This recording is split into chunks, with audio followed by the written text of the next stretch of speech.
Hi, welcome to the North Phoenix Suburban Shed. My name is Rich. Behind me you see I've got this whiteboard, and this video is going to be how to go ahead and clean this thing up.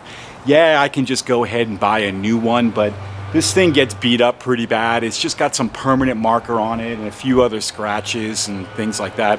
So I'm just going to work on it a little bit, and I'll share with you how to get that permanent marker off of the whiteboard. It is pretty beat up. This is permanent marker here, and the way to get the permanent marker off the whiteboard is by using just a common eraser. And I got this from my kids, actually, from when they were using things like pencils and had to erase when they were in their grade school years. Anyway, it's pretty straightforward. Just a wipe off, and it takes off that permanent marker.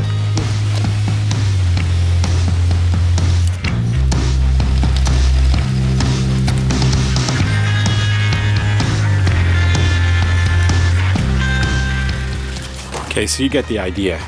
Let's go ahead and we'll get this all cleaned up or erased off camera, and then we'll come back and clean the whole thing up.